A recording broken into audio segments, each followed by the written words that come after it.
Innal hamdalillah, segala puji dan puja kehadirat Allah. Nahmaduhu wa nasta'inuhu wa nastaghfiruh. Hanya kepadanya kita memuji, meminta pertolongan serta bertaubat dari dosa-dosa kita. Wa na'udzu billahi min syururi anfusina, dan hanya kepada Allah pula kita meminta agar dijauhkan dari keburukan-keburukan diri kita. Wa min sayyiati a'malina, dan dari segala dosa yang pernah kita lakukan. May yahdihillahu fala mudhillalah, barang siapa yang telah Allah berikan petunjuk maka tidak akan pernah sesat selamanya. Wa may yudlilhu fala hadiyalah, dan barang siapa yang telah Allah sesatkan maka tidak akan mendapatkan petunjuk selamanya. Asyhadu an la ilaha illallah wahdahu la syarikalah wa asyhadu anna Muhammadan abduhu wa rasuluh. Saya bersaksi tiada Tuhan yang berhak disembah kecuali Allah dan tidak ada sekutu bersamanya, dan Muhammad benar-benar hamba juga utusannya. Qala Allah Ta'ala, Allah mengingatkan dalam kitabnya, ya ayyuhalladzina amanu taqullaha haqqa tuqatihi wa la tamutunna illa wa antum muslimun. Hai sekalian orang-orang yang beriman, bertakwalah, hanya patuh dan tunduklah kepada satu-satunya pencipta segala sesuatunya, baik di langit, di bumi, di kedalaman lautan, yaitu Allah. Sebenar-benar patuh dan tunduk, dan janganlah kalian meninggal dunia kecuali dalam keadaan Islam. Di ayat yang lain qala Allah Ta'ala, ya ayuhan nasu taqu rabbakumul ladzi khalaqakum min nafsin wahidah wa khalaqa minha zawjaha wa batha minhuma rijalan katsiran wa nisaa wattaqullaha alladzi tasaaluna bihi wal arham innallaha kana 'alaikum raqiba. Hai sekalian manusia, bertakwalah, hanya tunduklah kepada Allah yang telah menciptakan kalian dari jiwa yang satu, yaitu Adam alaihissalam, dan menciptakan dari jiwa yang satu istrinya Hawa alaihissalam, dan telah banyak memberikan keturunan laki-laki juga perempuan dari keduanya.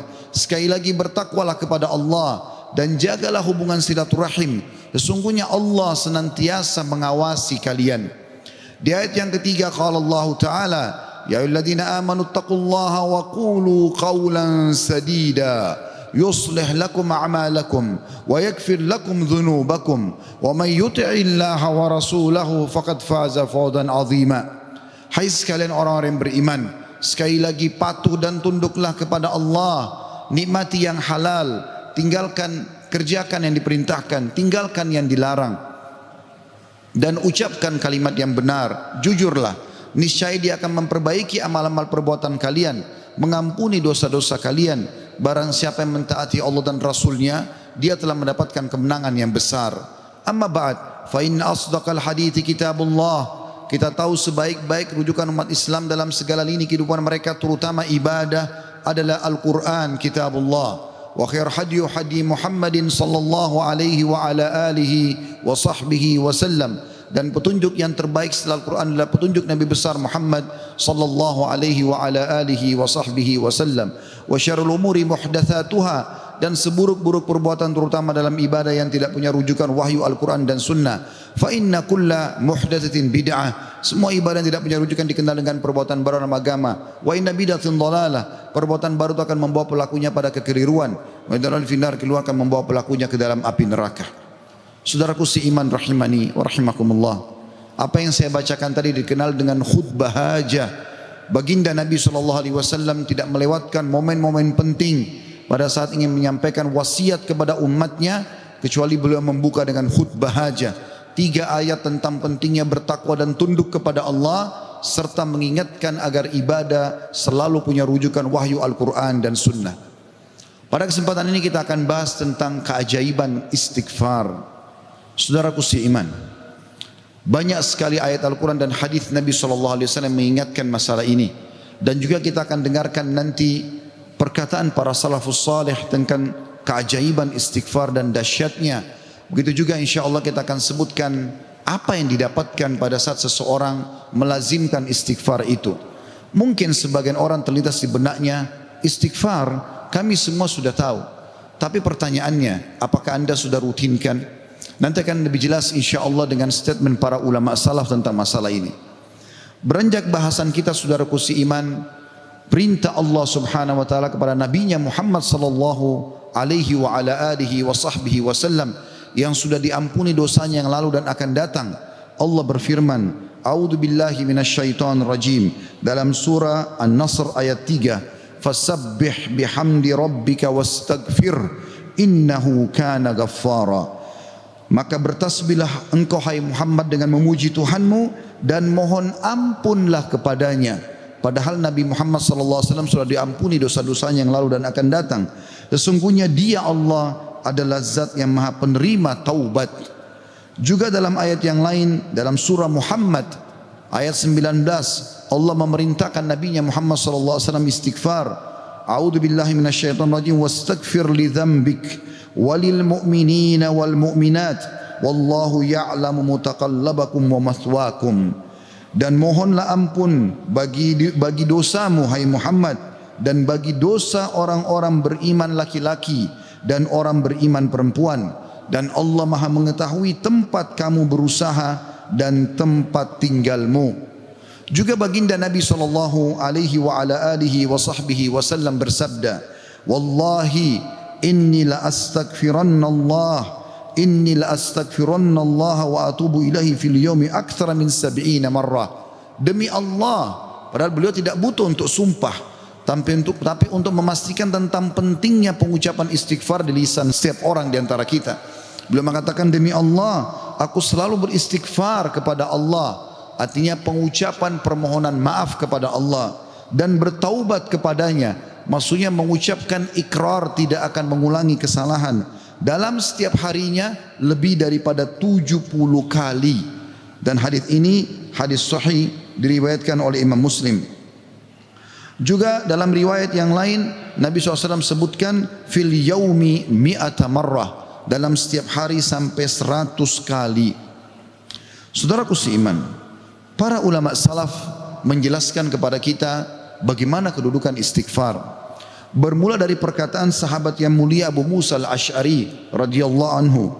Beliau mengatakan, dahulu kita memiliki dua pelindung dari azab atau siksaannya Allah. Salah satunya telah pergi, yaitu keberadaan Rasulullah sallallahu alaihi wa ala alihi wa sahbihi wasallam di tengah-tengah kita. Selama Nabi masih hidup sallallahu alaihi wasallam, mereka tinggal datang ke Nabi mengatakan mohon ampunlah untuk kami. Tapi sekarang Nabi sudah meninggal, maka sudah hilang satu kesempatan itu untuk menghilangkan azab, gangguan, gempa, banjir, bencana, kesulitan, wabah seperti sekarang. Dan tersisa satu, yaitu istighfar. Apabila ia juga telah pergi dari lisan seseorang di antara kita, maka niscaya kita binasa. Rabi' ibn Haytham rahimahullah, seorang ulama tabi'in berkata, merendahlah kalian kepada Rabb kalian, berdoalah kepadanya di kala senggang, maka Allah telah berfirman dalam hadis qudsi, man da'ani fir rakha'i ajabtuhu fi syiddah. Siapa yang memohon kepadaku pada saat dia senggang, aku akan penuhi kebutuhannya pada saat lagi sempit. Wa man sa'alani a'taitu, dan siapa yang memohon kepadaku pasti aku akan beri, kata Allah. Wa man tawadha'a li rafa'tu, dan siapa yang merendah karena aku akan angkat derajatnya. Wa man tafarraga li rahimtu, dan siapa yang meluangkan waktu untuk ibadah kepadaku, aku akan kasihi dia. Wa man istaghfarani ghafartulah, dan siapa yang memohon istighfar kepadaku, memohon ampun, aku pasti akan memaafkan kesalahannya. Sahal radhiyallahu anhu telah berkata tentang istighfar dalam menghapus dosa. Beliau mengatakan, permulaan istighfar adalah pengampunan atau mengingat, memanggil Allah. Kemudian akan bergantung kepada Allah, lalu kemudian tidak akan mengulangi kesalahan-kesalahan. Ibnul Jauzi berkata rahimahullah, iblis berkata, aku membinasakan anak cucu Adam dengan dosa, dan mereka membinasakanku dengan istighfar dan ucapan la ilaha illallah. Manakala aku melihat hal itu pada mereka, aku tanamkan hawa nafsu pada mereka, di mana mereka berbuat dosa tapi mereka tidak beristighfar, karena mereka mengira diri mereka telah berbuat baik. Dan kata para ulama menanggapi statement Ibnu Jauzi rahimahullah, Yang pertama syaitan tanamkan adalah supaya manusia lalai berbuat dosa. Pada saat dia sudah berbuat dosa, syaitan akan lalaikan dia supaya tidak istighfar. Karena istighfar adalah kata kunci dihilangkan dosa tersebut dan akhirnya azab Allah tidak datang. Qatadah rahimahullah berkata, Al-Quran menunjuki kalian penyakit dan juga obat sekaligus untuk menyembuhkan kalian. Penyakit kalian adalah dosa-dosa dan obat penyembuh kalian adalah istighfar. Permasalahan apapun akan selesai dengan istighfar. Andai saja sebuah wilayah disepakati dari pemimpinnya sampai masyarakatnya memasyarakatkan dan membudayakan istighfar di lisan mereka, di meja-meja makan mereka, di halaman rumah mereka, di meja-meja kerja mereka, di masjid mereka, di pasar mereka, demi Allah wahai saudaraku seiman, permasalahan di wilayah itu akan selesai semuanya dan rezeki akan terbuka seluas-luasnya. Anda akan dengarkan nanti kurang lebih 9 manfaat daripada istighfar itu sendiri. Ali radhiyallahu anhu berkata, sahabat Nabi yang mulia ini berkata, yang aneh adalah orang yang binasa padahal keselamatan ada bersamanya. Orang bisa kena gempa, banjir, penyakit kronis, kemiskinan, kesusahan hidup. Kata Ali radhiyallahu anhu, yang aneh adalah orang yang binasa padahal keselamatan ada bersamanya. Lalu beliau ditanya radhiyallahu anhu, apa keselamatan yang Anda maksudkan? Kata Ali radhiyallahu anhu, istighfar. Beliau juga berkata, tidaklah seorang hamba diilhami oleh Allah subhanahu wa ta'ala untuk beristighfar. Allah tidak mudahkan lisan Anda mengatakan astagfirullah. Itu saja, kata beliau, kecuali Allah memang berkehendak untuk menyelamatkannya atau tidak mengazabnya. Seseorang soleh juga berkata, hamba berada di antara dosa dan nikmat. Keduanya tidak akan menjadi baik kecuali mensyukuri nikmat dan istighfar dari dosa-dosa. Juga Luqman al-Hakim yang terkenal Allah namakan surah Luqman atas namanya. Dia berkata kepada putranya, wahai anakku, Allah memiliki beberapa waktu tidak ditolak orang untuk meminta pada waktu itu, seperti antara azan dan iqamah, seperti sepertiga malam, saat hujan turun dan seterusnya. Maka perbanyak istighfar pada saat itu. Beliau bukan menyuruh anaknya minta hajat, tapi disuruh beristighfar. Karena dengan istighfar ternyata hajat-hajat kita walaupun kita tidak minta dipenuhi oleh Sang Pencipta Allah Subhanahu wa taala.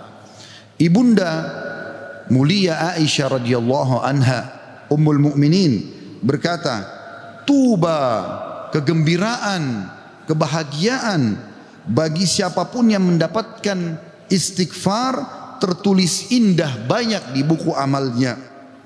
Abu Al-Minhal juga berkata rahimahullah, tidaklah seorang hamba didampingi di dalam kuburnya oleh pendamping yang lebih dicintai daripada istighfar yang dia ucapkan semasa hidupnya.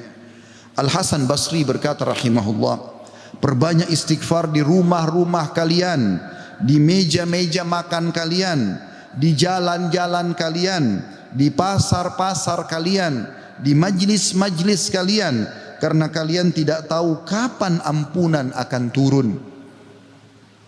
Seorang Badui berkata, siapa yang ingin menjadi tetangga kami di tanah kami, hendaklah memperbanyak istighfar, karena istighfar adalah awan tebal yang mengandung air atau hujan yang lebat, maksudnya rezeki. Andai saja kita fahami statement-statement saudaraku seiman, mungkin beranjak dari Pak Bupati hafizahullah, pemimpin wilayah Goa, semoga Allah jaga beliau, dan juga seluruh masyarakat Goa ini, apalagi kalau seluruh wilayah Indonesia bisa menanamkan ini, selalu saling berwasiat, pemimpin kepada masyarakat, masyarakat kepada seluruh tetangganya, setiap orang kepada keluarganya, ayo perbanyak istighfar. Setiap lagi diam, jangan cuma diam, astagfirullah wa atubu ilaih, itu saja. Berapa banyak orang, tadi saya dapat informasi masyarakat Goa kurang lebih kalau tidak salah 800.000. Kalau 800.000 orang anggap yang muslimnya misalnya 700.000 saja, semua beristighfar satu orang satu kali saja, ada 700.000 istighfar naik ke langit. Bukankah itu akan mendatangkan rezeki kepada kita? Bukankah itu pasti akan mengangkat wabah dan permasalahan yang kita hadapi? Demi Allah iya saudara. Jawabannya demi Allah iya. tinggal anda mau amalkan atau tidak. Juga Bakar bin Abdullah Al-Muzani rahimahullah berkata, kalian banyak berbuat dosa, maka perbanyaklah istighfar. Karena seseorang kalau menemukan istighfar dalam catatan amalnya, pada setiap jarak 2 baris buku amalnya hari kiamat, dia akan senang melihatnya. Ibnu Taimiyah berkata, ini statement terakhir dalam perkataan salafus salih, saya akan masuk setelah itu keutamaan daripada istighfar itu sendiri sebagai penutup khutbah kita insyaallah. Ibnu Taimiyah berkata, fikiranku kadang-kadang terpaku kepada sebuah masalah yang sulit aku hadapi, enggak ada solusinya. Maka aku beristighfar kepada Allah 1000 kali. Astaghfirullah wa atubu ilaih, astaghfirullah wa atubu ilaih. Terus saya ucapkan 1000 kali sampai dadaku dilapangkan dan masalah yang sulit pun terpecahkan. Aku kadang berada di pasar, masjid atau sekolah, tapi hal itu tidak menghalangiku dari zikir dan istighfar sampai aku meraih apa yang aku inginkan. Istighfar teman-teman sekalian. Baik, kira-kira orang yang bertanya, apa yang saya dapatkan kalau saya beristighfar? Yang pertama, akan dicatatkan pahala buat anda sendiri. Karena istighfar ucapan yang tidak butuh energi banyak, hanya lisan dan bibir kita yang tergerakkan, ya, suara sedikit saja, tidak ada energi yang besar. Itu adalah ibadah yang besar pahalanya. Allah subhanahu wa ta'ala memerintahkan kita dan memerintahkan juga Nabinya Muhammad sallallahu alaihi wasallam untuk beristighfar kepadanya. Allah berfirman di dalam surah Mu'min ayat 55, A'udzu billahi minasyaitonir rajim, fasbir inna wa'dallahi haqqun wastaghfir li dzambik wastaghfir li dzambika wasabbih bihamdi rabbika bil asyi wal ibkar. Maka bersabarlah kamu hai Muhammad dan pengikutmu dalam melalui kehidupan dunia dengan segala macam cobaannya. Toh ada kehidupan akhirat yang akan abadi dengan nikmat. Karena sungguhnya janji Allah itu benar. Tidak ada kedustaan. Salat, puasa, zakat, bakti sama orang tua, bersedekah, zikir, doa, apa saja kerjakan, semua akan kau dapatkan hasilnya. Dan mohonlah ampunan untuk dosamu hai Muhammad, dan pengikutmu juga perintahkan mereka lakukan itu. Dan bertasbihlah seraya memuji Tuhanmu pada waktu pagi atau pada waktu petang dan juga pagi hari. Kemudian juga Allah mengatakan dalam surah Al-Muzammil ayat 20, a'udzubillahi minasyaitonir rajim, wastaghfirullah innallaha ghafurur rahim. Dan mohonlah selalu ampunan kepada Allah, istighfar. Sesungguhnya Allah Maha Pengampun lagi Maha Penyayang. Dan yang terakhir ayat Al-Qur'an adalah Al-Imran 133. Tentu ayat banyak sekali tapi saya singkatkan di sini karena khutbah Jumat. A'udzu billahi minasyaitonir rajim. Wasari'u ila magfiratin min rabbikum wa jannatin arduhas samawati wal ardu iddat lil muttaqin. Dan bersegeralah kamu kepada ampunan dari Tuhanmu dan kepada surga yang luasnya seluas langit dan bumi yang disediakan untuk orang-orang beriman. Yang kedua, saudaraku seiman, istighfar sebab utama datangnya rezeki.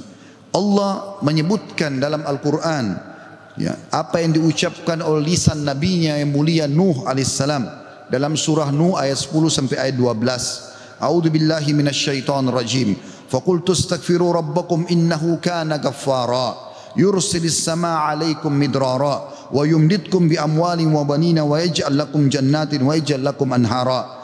Maka aku berkata kepada kaumku, ya Allah, kata Nabi Nuh, mohonlah ampun kepada Tuhan kalian. Sesungguhnya Dia Allah adalah Maha Pengampun. Niscaya dengan mohon ampun istighfar kalian itu, Dia Allah akan mengirimkan hujan kepadamu yang lebat dan memperbanyak harta juga anak-anakmu dan mengadakan untukmu kebun-kebun dan mengadakan di dalamnya sungai-sungai. Juga dalam surah Hud ayat 52 Allah subhanahu wa ta'ala berfirman, A'udzu billahi minasyaitonir rajim. Ya qaumi, Nabi Hud berkata alaihissalam, ya qaumi istaghfiru rabbakum thumma tubu ilaihi yursilis samaa 'alaikum midrara wa yazidkum quwwatan ila quwwatikum wa la tatawallaw mujrimin. Hai kaumku, kata Nabi Hud alaihissalam, banyaklah mohon ampunlah kepada Tuhan kalian dan bertobatlah kepadanya. Niscaya pasti dengan istighfar dan tobat kalian Dia menurunkan hujan yang sangat deras atasmu. Maksudnya subur, hujan bukan mematikan tapi membawa berkah. dan dia akan menambahkan kekuatan kepada kekuatanmu. Fisikmu akan kuat, fikiranmu, jiwamu akan sehat, dan janganlah kamu berpaling dengan berbuat dosa. Al-Qurtubi rahimahullah berkata tentang tafsir surah Hud ayat 52, di dalam ayat-ayat ini terdapat dalil bahwa istighfar digunakan untuk meminta rezeki dan hujan.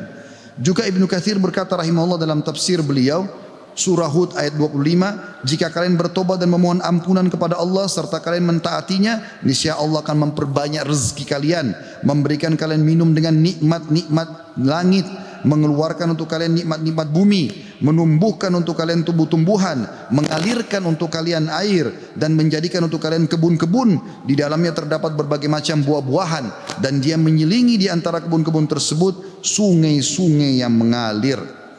Yang ketiga, saudaraku seiman, istighfar sebab masuk ke dalam surga. Sebagaimana kita sudah tahu bersama-sama, salah satu zikir pagi dan petang yang sangat dianjurkan adalah membaca Sayyidul Istighfar, tuannya istighfar, yaitu lafadznya sebagaimana dinukil dari Nabi SAW. Beliau mengatakan, Allahumma anta rabbi la ilaha illa anta khalaqtani wa ana abduka wa ana ala ahdika wa wa'dika mastata'tu a'udhu bika min syarri ma sana'tu abu'u laka bi ni'matika alayya wa abu'u bidzambi faghfirli fa innahu la yaghfiru dhunuba illa ant. Yang artinya, ya Allah, sungguhnya Engkau adalah Rabbku, penciptaku. Tidak ada Tuhan yang berhak disembah kecuali Engkau. Engkaulah yang telah menciptakanku dan aku adalah hambamu. Aku senantiasa berada dalam perjanjian bersamamu. Maksudnya mentauhidkan Allah dan tidak bermaksiat. Dan aku yakin akan janjimu tentang pahala bagi orang-orang mukmin semampuku. Aku berlindung kepadamu dari kejelekan yang aku perbuat.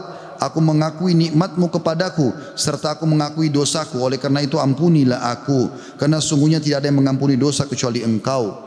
Kata Nabi SAW, siapa yang mengucapkan ini, man qalaha minan nahari mukinan, dia yakin, besok dia ucapkan di siang hari atau pagi hari dengan yakin dalam hatinya, famata min yaumihi, kemudian dia meninggal pada hari itu, qabla an yumsiya, sebelum tiba di sore hari, fahuwa min ahlil jannah, dia pasti masuk ke dalam surga. Wa man qalaha minal laili wa huwa muqinun biha, dan siapa ucapkan walaupun sekali saja di malam hari, famata, maka kemudian dia mati, qabla an yusbih, sebelum dia tiba pagi hari, fahuwa min ahlil jannah. Yang keempat, istighfar adalah sebab dihapuskannya dosa. Mohon maaf kalau sedikit panjang, saya minta waktu sekian beberapa menit lagi. Kata ada berkata radhiyallahu rahimahullah, sesungguhnya Al-Quran menunjuki kalian tentang penyakit dan penyembuhannya, yaitu dosa adalah penyakit dan penyembuhannya adalah istighfar. Allah berfirman, a'udzubillahi minasyaitonirrajim, dalam surah Al-Imran 135, walladzina idza fa'alu fahishatan aw zalamu anfusahum dzakarullaha fastaghfaru lidzunubihim wa man yaghfiru dzunuba illallah wa lam yusirru ala ma fa'alu hum ya'lamun. Dan juga orang-orang yang apabila mengerjakan perbuatan keji dan menganiaya diri mereka, kalau mereka buat dosa, maka mereka ingat kepada Allah lalu mereka memohon ampun terhadap dosa-dosa mereka, dan siapa lagi yang dapat mengampuni dosa selain Allah, dan mereka mereka tidak meneruskan perbuatan dosa itu sedang mereka mengetahuinya. Kemudian teman-teman sekalian, selanjutnya adalah yang kelima, istighfar mencegah hukuman dari Allah Subhanahu wa taala.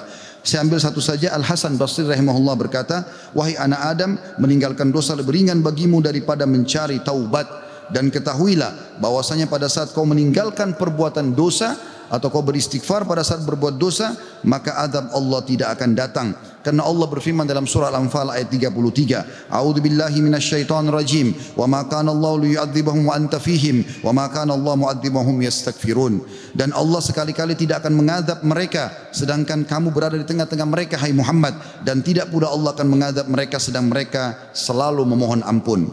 Yang keenam, istighfar sebab diangkatnya derajat. Dalam sebuah hadis, ajarkan bab ini kepada anak anda. Dalam hadis riwayat Ahmad dengan sanad hasan, kata baginda Nabi SAW, Inna Allah Azza wa Jalla yarfa'ud darajati lil abdi salihi fil jannah, fayaqulu ya Rabbi anna li hadhihi, fayaqulu bi istighfari waladika lak. Sesungguhnya Allah yang maha suci dan maha tinggi mengangkat derajat seseorang hamba saleh di surga, sehingga dia bertanya, yang sudah mati diangkat derajatnya tinggi di surga. Hamba ini bingung, dia tidak pernah merasa berbuat amal yang bisa membawa dia ke derajat itu. Lalu dia bertanya, wahai Rabbku, dari mana nikmat ini hamba dapatkan? Maka kata Allah SWT, dari istighfar anakmu untukmu. Yang ketujuh, istighfar adalah sebab disucikan hati. Sebagaimana Nabi SAW bersabda, innal mu'mina idza adzama dzamban kanat nuqtatan sauda'u fi qalbihi. Kalau seorang mukmin berbuat dosa akan menjadi titik hitam dalam hatinya. Fa in taba wa naza wastaghfara su'ika qalbuhu minha. Kalau dia bertaubat, kemudian dia beristighfar kepada Allah, meninggalkan dosanya, maka akan diangkat noda hitam itu dalam hatinya. Fa in zadat hatta taglufa qalbu fadzalika ar-rana alladhi dzakarahu Allah fi kitabihi kalla barrana ala qulubihim ma kanu yaksibun. Dan kalau seandainya dia bertaubat dan meninggalkannya serta beristighfar, hatinya kembali bersih darinya, dan kalau dia tambah melakukan dosa, maka bertambah pula titik hitam itu sampai menutupi seluruh hatinya. Dan itulah makna kalimat ar-ran dalam firman Allah Subhanahu wa taala, sekali-kali apa yang selalu mereka usahakan itu menutupi hati mereka. Surah Al-Mutaffifin ayat 14. Dua poin yang terakhir teman-teman sekalian, yang ke-8 adalah istighfar sebab memperoleh anak dan keturunan. Dinukil dalam sebuah riwayat disebutkan oleh Abu Hanifah rahimahullah dalam musnadnya, bahwasanya seseorang datang mengeluh dari Jabir bin Abdullah radhiyallahu anhu. Seseorang mengeluh kepada Nabi SAW lalu berkata, ya Rasulullah, ya sesungguhnya orang semua punya anak, tapi aku sendiri yang tidak punya anak. Maka kata Nabi SAW, mana kau dari dua senjatamu, memperbanyak sedekah dan istighfar, maka dengannya kau akan diberikan rezeki. Kata Jabir bin Abdullah, orang itu pun mengamalkan, lalu saya menyaksikan orang itu dikaruniai 9 orang anak, semuanya laki-laki. Kesembilan dan terakhir adalah istighfar sebab menikmati kesehatan dan kekuatan. Sebagaimana dijelaskan dari dalam surah Hud ayat 52, dan sudah saya bacakan tadi ayatnya, saya tidak ulangi, tapi potongan ayatnya adalah yazidkum quwwatan ila quwwatikum. Istighfar menyebabkan bertambahnya kekuatan di atas kekuatan. Izinkan saya teman-teman sekalian menyampaikan sebuah kisah yang berhubungan dengan masalah ini, atau dua buah kisah ringkas. Ada seseorang di Irak dulu pernah berdagang, kemudian dia menemukan semua pedagang di pasar laku barangnya kecuali dia, dan dia orang miskin. Dia mengatakan, saya pun duduk di dekat barang saya sampai menjelang sore belum laku-laku. Maka tiba-tiba saya mengingat firman atau sabda Nabi SAW, man aksara istighfar, siapa yang memperbanyak istighfar, ja'alallahu lahu min kulli hammin faraja. Allah akan berikan kelapangan dari setiap kesedihannya, wa min kulli dikin makhraja, dan jalan keluar dari setiap masalahnya. Dan juga razaqahu min haitsu la yahtasib, maka Allah akan berikan rezeki dari tempat tidak disangka-sangka. Maka dia bilang, saya pun beristighfar kepada Allah, dan terjadi satu keajaiban yang luar biasa. Ternyata datang kepadaku hampir seluruh pedagang pasar datang, dan mereka memperebutkan barang daganganku. Terakhir kisah seseorang yang bernama Abu Yusuf, saudaraku seiman, di musim haji, seorang syekh, dalam kisah yang tidak disebutkan namanya siapa, sedang menyampaikan masalah istighfar. Datang seseorang setelah pengajian bernama Abu Yusuf lalu berkata, Syekh, saya ingin bercerita tentang manfaat istighfar yang anda sampaikan tadi. Kata syekhnya, silakan. Dia bilang, saya menikah bertahun-tahun tidak punya anak sama sekali, dan saya sama istri saya sedih. Lalu satu waktu saya pernah mendengarkan sebuah siaran tentang makna firman Allah SWT surah Nuh ayat 10 sampai ayat 12. Tadi sudah saya bacakan ayatnya, bahwasanya orang kalau istighfar akan diturunkan hujan dari langit, diberikan keturunan dan juga harta. Lalu saya mengatakan kepada istri saya, wahai Ummu Yusuf, ayo kita istighfar, sudah bertahun-tahun kita berusaha berobat sana sini tidak punya anak. Maka dia sama istrinya yang mengatakan, kami pun beristighfar tidak mengenal waktu, tidak mengenal tempat, kecuali di WC. Kita tidak baca di WC, di tempat tidur, di ruang makan, di halaman, selalu baca. Dan subhanallah, kata dia, Syekh, bulan itu Ummu Yusuf hamil dan lahirlah Yusuf. Begitu selesai hamil, lagi masa nifas, saya bilang, Ummu Yusuf, kita sudah bertahun-tahun tidak punya anak, ayo kita istighfar kepada Allah untuk anak yang kedua. Kata dia, anda tahu Syekh, selesai nifas Ummu Yusuf hamil dan kami dapat lagi anak kedua, dua-duanya laki-laki. Setelah anak kedua lahir, di masa nifas saya bilang lagi, wahai Ummu Yusuf, kita beristighfar kepada Allah untuk anak yang ketiga. Maka saya sama Ummu Yusuf beristighfar yang ketiga, dan ternyata selesai masa nifas hamil dan juga melahirkan di tahun ketiga anak laki-laki yang ketiga. Kata syekhnya, semoga Allah berkahi. Itu betul-betul firman Allah. Allah mengatakan Allah tidak akan pungkiri janjinya. Dia mengatakan, belum selesai kisah saya Syekh. Setelah itu Ummu Yusuf berkata, wahai Abu Yusuf, kita berhenti dulu istighfar untuk mohon anak, istighfar untuk yang lainnya, tapi permohonan anak berhenti dulu sampai anak-anak besar. Kami sepakat 2-3 tahun, kemudian saya mengatakan, Ummu Yusuf, sekarang saatnya kita minta agar Allah berikan kita anak perempuan yang cantik dan salihah. Maka kami pun beristighfar dan ternyata Ummu Yusuf hamil dan sekarang saya di musim haji. Wahai Syekh, sedang datang bersama Ummu Yusuf yang baru saja melahirkan bersama dengan bayinya, bayi perempuan. Aqulu qauli hadza, saya sudah mengucapkan perkataan saya ini, wa astaghfirullah li wa lakum, dan saya beristighfar kepada Allah, mengajak jamaah istighfar kepada Allah. Fastaghfiruhu innahu huwal ghafurur rahim, beristighfarlah sungguh Dia Maha Pengampun dan juga Maha Pengasih. Alhamdulillah wassalatu wassalamu ala Rasulillah. Segala puji dan puja kehadirat Allah Subhanahu wa taala, juga salawat dan taslim kepada Nabi besar Muhammad sallallahu alaihi wa ala alihi wa sahbihi wasallam. Hari Jumat adalah hari yang mulia saudaraku seiman, dan ada waktu mustajab doa. Dalam dua riwayat, yang pertama riwayat Imam Muslim, kata Nabi SAW, tidak ada seorang muslim pun berdoa di hari Jumat kecuali diijabah, dan kejarlah pada saat khatib di khutbah kedua sampai diiqamahkan solat. Makanya semua khatib pasti berdoa di khutbah kedua. Yang kedua riwayat An-Nasa'i, kata Nabi SAW, Jumat ada 12 waktu, tidak ada seorang muslim yang berdoa kecuali diijabah sama Allah, dan perbanyak doa selepas asar sampai terbenam matahari. Maka jangan kita sia-siakan waktu mustajab ini. Mari kita hadirkan hati dan pikiran kita untuk berdoa kepada Allah Subhanahu wa taala, semoga Ia mengijabahnya. Alhamdulillahi Rabbil Alamin.